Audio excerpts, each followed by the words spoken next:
On completion of the Whispers in the Wall quest, you get access to the weekly Netracells missions. This can be run 5 times a week for a variety of rewards, including Archon Shards and the new melee arcanes. With them being limited though, how are the odds and what will you really get? I'm the Engineer, let's solve a practical problem.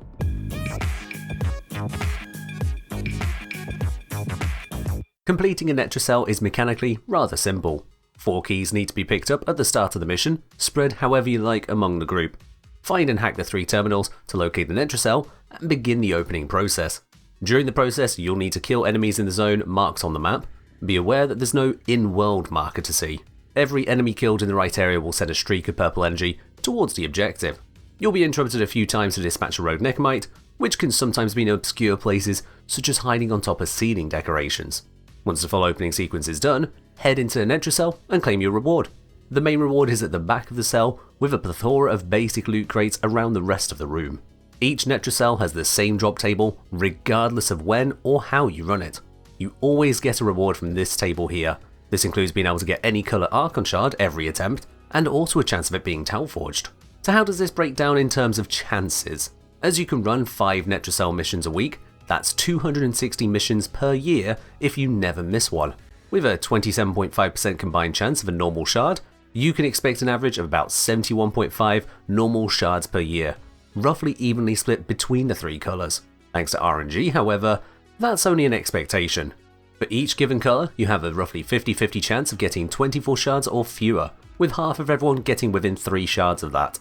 1 in 20 people will have 16 or lower of a specific colour, and 1 in 20 people will have 32 or higher of a colour after a whole year. Similarly for Talforged shards, they have a combined 7.5% chance per run, giving a yearly average of about 19.5 Talforged shards per year. Breaking this down, over half of players doing every Netracell in a year will not get 5 or more of one Talforged colour, with 22% of players failing to get 5 or more of a specific colour. Swing it the other way around, nearly 1 in 5 players will score not 1 but 2 full sets of 5 Talforged of the same colour, split roughly 6% per colour. So say you wanted to put 5 Crimson Talforged shards into 2 Warframes, there's a 1 in 15 chance you could do this with just a year of Netracells only. We can compare this to Archon hunts. Those you can only do once a week and guarantee a shard at the end of it. On average, they will give you about 20 Talforged shards in a year and 32 normal shards.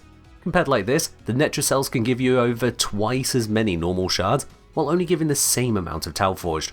Mind you, they're not mutually exclusive, so you can run all options. Throw in the Carl missions, and you can collect around 155 normal shards and 40 Talforged shards every year.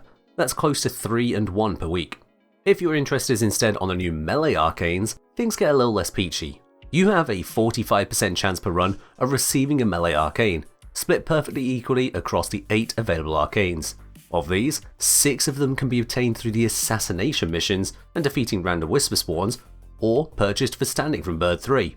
Only the legendary arcanes of Melee Crescendo and Melee Duplicate are unique to Netracells, each with a 5.625% drop chance.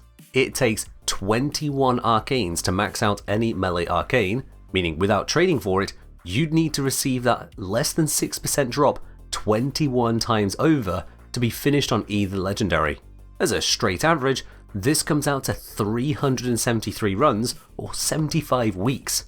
But this is just an average and doesn't consider that there are 2 arcanes to max out. Here's the reality of it. With a number of Netracells run on the x-axis and chance of completing both arcanes on the y-axis, this is the spread of how long it'll take.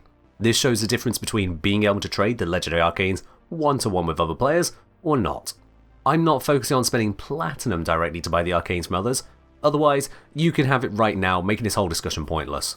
With trading 1-for-1, half of everyone will have obtained 42 legendary arcanes within 74 weeks, with 1% of players managing it in a year.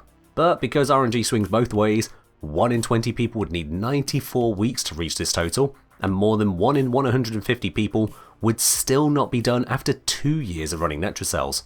Without trading, naturally it gets even harsher, as you'd need 21 of each legendary arcane, not just 42 in total. Skipping trading extends the average farm to 83 weeks, with about 1 in 12 players needing over 2 years still. There's no doubt about it, the RNG is strong on Netracells, just like so many other drop tables in Warframe. Some people will get more Archon shards than others, and most people will benefit from trading with others to complete these arcane sets. As there is otherwise no control over what you do get, my single biggest recommendation is not to look at what others receive. Whatever loot you get is the loot you are always going to get, and I hope now you have all the information you could need to set your expectations right on that. I've shared the simulation data, results and simulation code over on my Patreon if you wish to explore that further, or you can join the community in the live streams too.